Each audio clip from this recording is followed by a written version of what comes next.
इस डिबेट में शायद पहले आपको चेतावनी दे दूं, सबसे ज्यादा सवाल शायद आप ही से होंगे क्योंकि लोकसभा के चुनाव के नतीजे के बाद आप शायद दूसरी बार आ रहे हैं जी। और उसके बाद हालांकि जो आपका मूड ऑफ द नेशन पोल था उससे कांग्रेस पार्टी भी थोड़ा सेटिस्फाइड लग रही है, बीजेपी भी सेटिस्फाइड लग रही है, क्योंकि सबको लग रहा है कि बहुत ज्यादा बदलाव हुआ नहीं। लेकिन मैं फिर भी आज अगर चुनाव हुए, बीजेपी के सेटिस्फाइड होने की कोई मुझे उसमें वजह दिख नहीं रही है। कुछ गिरा नहीं ना, लेकिन जो रिजल्ट था उतना ही आ रहा है। नहीं, ऐसा नहीं है, गिरा नहीं है, क्योंकि अगर आप प्रधानमंत्री की रेटिंग देखें वो गिरी है, आप राहुल गांधी जी की रेटिंग देखें वो बढ़ी है। सबसे दूसरी बड़ी बात उसमें मैंने बोली कि रेटिंग में अगर राष्ट्रीय स्तर पे विपक्ष का दूसरा सबसे बड़ा नाम जो उभरा है वो अखिलेश यादव का उभरा है, अरविंद केजरीवाल और ममता बनर्जी को पीछे ठोंकते हुए। तो मतलब इसमें राष्ट्र में देश में पूरे देश में राहुल गांधी के बाद में दूसरा सबसे बड़ा विपक्ष का चेहरा वो अखिलेश यादव का उभरा है। तो ये समाचार बीजेपी के लिए अच्छे कैसे हैं, ये मैं थोड़ा सा अभी हाँ, ये जरूर है कि भाई जो लोकसभा के चुनाव आए थे उसमें और अभी में कोई बहुत बड़ा बदलाव अभी नहीं आया है, सिवाय इसके कि कांग्रेस को एक मेजर जंप मिला है। कांग्रेस का वोट शेयर अब हमारे ट्रैकर में इस समय करीब 25% आ रहा है, जो एक बड़ा जंप है किसी भी, मतलब क्योंकि कुछ ही महीने हुए हैं, 3 महीने में 4% के आसपास का जंप लेना ये एक बड़ी बात है। तो स्वाभाविक सी बात है कि इन सारी चीजों के मद्देनजर कहीं ना कहीं एक उहापोह और खलबली भी होगी। 49% लोग आपके सर्वे के मुताबिक आज भी मोदी को पीएम चाहते हैं और 22% राहुल गांधी। ये 49% 56% से घट के 49%। ठीक है, पहली बात तो ये। दूसरी बात, राहुल गांधी जी 22% पे 11% से जंप करके 22% पहुंचे। ठीक है, ये जरूर है, इतना मैं कहूंगा कि ये कब का आंकड़ा जिससे हम तुलना कर रहे हैं?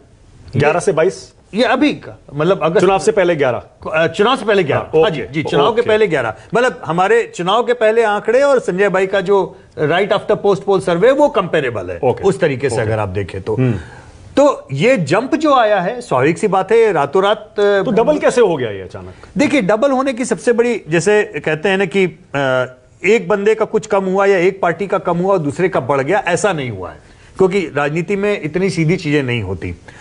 जिस समय आप ममता बनर्जी जी जीती थी विधानसभा चुनाव अपना, या पंजाब चुनाव जीत के आम आदमी पार्टी आई थी मानक, उस समय राहुल गांधी जी का सबसे लोएस्ट पॉइंट था, और ममता बनर्जी की पर्सनल रेटिंग और अरविंद केजरीवाल की पर्सनल रेटिंग इतनी ज्यादा बढ़ी थी कि एक समय अरविंद केजरीवाल और राहुल गांधी के नेशनल नंबर लगभग बराबरी के थे।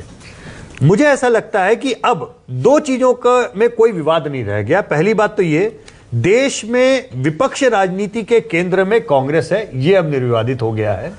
और कांग्रेस की राजनीति के केंद्र में राहुल गांधी हैं, ये अब निर्विवाद हो गया। देखिए, हमारे तो समाजवादी की पोजीशन आपने कहां निकाली इसमें, वही तो मैं पूछ रहा हूं, इतनी देर से सुन रहा हूं कि अभी आप बताएंगे। अब ये तो आप इधर उधर भाग रहे हैं। ये यूपी के बारे में पूछेंगे भाई, एंकर मैं नहीं हूं ना भैया, तीसरे नंबर की पार्टी राष्ट्र में है, आप मैं एंकर पे अभी तो बोले अखिलेश यादव नहीं बोले, लेकिन हम अब आप एंकरिंग आप ले ले तो मैं आपके सवालों का जवाब दे दूंगा एक सवाल में। देश की तीसरी नंबर की पार्टी के, देश की तीसरी बड़ी नंबर की पार्टी जो बनी है, ये मुझे लगता है कि नेताजी के अपने जो उनकी कर्मभूमि थी, जिस जगह पे उन्होंने किया, उसके बाद में अखिलेश इतनी अच्छे तरीके से अपनी पार्टी को आगे लेके आए हैं कि शायद किसी को भी उम्मीद नहीं थी, समाजवादी पार्टी के शुभचिंतकों को और नेताओं को छोड़कर। मैं झूठ नहीं बोलूंगा, ठीक है ना, क्योंकि कारण यह है कि एक अक्सर ये लगता था कि समाजवादी पार्टी उत्तर प्रदेश में 40% का बैरियर कैसे तोड़ेगी,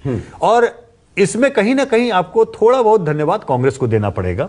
थोड़ा बहुत इसलिए क्योंकि दलित मतदाताओं का जो स्विंग गठबंधन की ओर आया, उसमें कांग्रेस की ब्रांडिंग का भी बीजेपी कांग्रेस में चले गए। नहीं, समाजवादी पार्टी, अरे भाई बधाई भी दूंगा तो भी आप कहेंगे कि हम अपने सहयोगियों को बधाई धन्यवाद भी नहीं देंगे, ये तो बात नहीं होगी ना। अरे धन्यवाद तो हम सभी जनता को देते हैं, लेकिन आस्थे से आप फिर नहीं, आहिस्ते की बात नहीं है। अखिलेश यादव के बारे में तो बोला कि इससे ज्यादा बहुत बड़ा जंप है, क्योंकि लोकसभा चुनाव के पहले अखिलेश यादव की रेटिंग जो विपक्ष के नेता हैं उनके मेरे ख्याल से 6 या 7वें नंबर पे थे तमाम विपक्षी नेताओं के बाद में, जिसमें कि अरविंद केजरीवाल, ममता बनर्जी और इसके अलावा तेजस्वी भी थे। आपके जब में आप देखो, हमने 5 सीट से हम गए हैं 37 पे, तो इसके मतलब कि हमने जो जंप मारा है वो नंबर 1 हुए इंडिया में। हमारी जंप कितनी हुई? श्री अखिलेश यादव जी की सबसे जंप बड़ी तो नंबर परसेंटेज जंप नंबर 1 आप ही की है। तो यही बोलिए ना।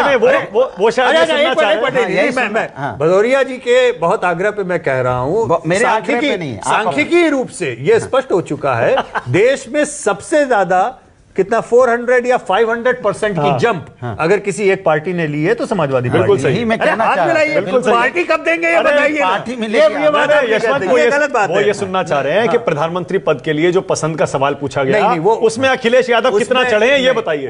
उसमें अभी दिक्कत इसमें यही है कि अखिलेश यादव जो चढ़े हैं 8% के आसपास अपना वो अच्छे नंबर है, मैं गलत नहीं बोलूंगा, मतलब जो नंबर है वो किसी एक राज्य तक ज्यादातर, क्षमा कीजिएगा इसको आप बुरा मत मानिएगा, लेकिन एक बड़े राज्य में जो पार्टी है उसके बियॉन्ड समाजवादी पार्टी का स्कोप कुछ सीटों पे अलग अलग राज्यों में है, लेकिन एक महत्वपूर्ण पार्टी के रूप में नहीं है। उसके मद्देनजर अखिलेश यादव के नंबर जो है वो इंप्रेसिव है, ठीक है, नंबर एक चीज। लेकिन एक जो समस्या आएगी अब वो ये आएगी मानक, जिसमें मैं चाहूंगा कि बाकी भी हमारे एक्सपर्ट जो है वो अपनी राय रखें, और ये मेरी राय नहीं है, ये जब हम MOTN डिस्कस कर रहे थे तो राहुल श्रीवास्तव जी को आप जानते हैं, बहुत बड़े वरिष्ठ पत्रकार हैं, उन्होंने मुझसे कहा कि यशवंत जी आपके नंबरों में मुझे जितना बड़ा खतरा बीजेपी के लिए लग रहा है उससे बड़ा खतरा कांग्रेस के पार्टनर्स के लिए लग रहा है, क्योंकि ये सारे पार्टनर्स जो हैं वो कांग्रेस को ही खा के बने हैं, और कांग्रेस जब जब देश में बड़ी होगी उसके नंबर बढ़ेंगे तो कहीं ना कहीं उनके, और जिस तरह की राजनीति वो करते हुए चल रहे हैं, कास्ट पॉलिटिक्स, कास्ट सेंसस, और ये तो उसका ज्यादा असर तो साथियों पर पड़ेगा। कमंडल तो मंडल का एजेंडा नहीं था ना, मंडल मंडल का एजेंडा था, कमंडल की राजनीति में वो नहीं जा रहे हैं, मंडल की राजनीति में नहीं जा रहे हैं, वो सीधे सीधे घुस रहे हैं अच्छे खासे, मतलब वो उन्होंने मंडल की पॉलिटिक्स यू टर्न मार लिया, मंडल 2.0 को उन्होंने अख्तियार कर लिया है। तो इसके ऊपर अभी तो जब तक उसका इलेक्टोरल बेनिफिट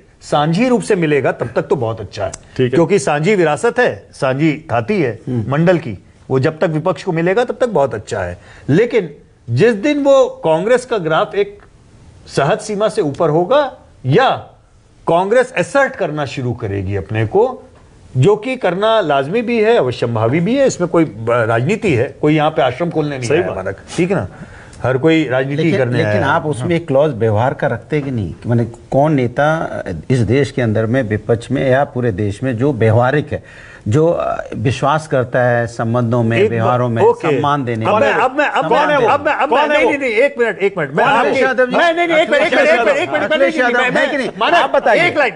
मैं अपनी बात का जवाब दूंगा और आप मेरी बात ना काट पाएंगे, ना हाँ बोल पाएंगे, ना बोल पाएंगे। इस मुल्क में 75 साल की पॉलिटिक्स जितनी मैंने पढ़ी समझी और 30 साल में व्यक्तिगत अनुभव से जितना जीता, इस मुल्क में व्यक्तिगत संबंधों को बनाने निभाने की राजनीति में केवल एक ही नाम है मेरे हिसाब से जो पूरे उसमें चढ़ा है, वो है स्वर्गीय मुलायम सिंह यादव। उनके आसपास मीलों तक कोई नहीं आता। नहीं, उनके आसपास तो एक ही है।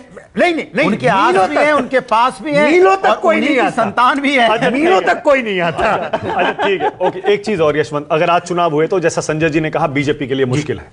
देखिए हमने जो MOTN के नंबर्स देखे मानक, उसमें से हमने इन 4 राज्यों के आंकड़ों के ऊपर जितना कुछ समझ में आया, हम संजय जी की बात से सहमत हैं। न केवल बीजेपी के लिए हरियाणा मुश्किल है, न केवल बीजेपी के लिए महाराष्ट्र मुश्किल है, बल्कि बीजेपी के लिए बावजूद इसके कि वो जम्मू की 2 सीटें जीते हैं, इसलिए मुश्किल है क्योंकि वैली में वो उनका वजूद लगभग नदारत है।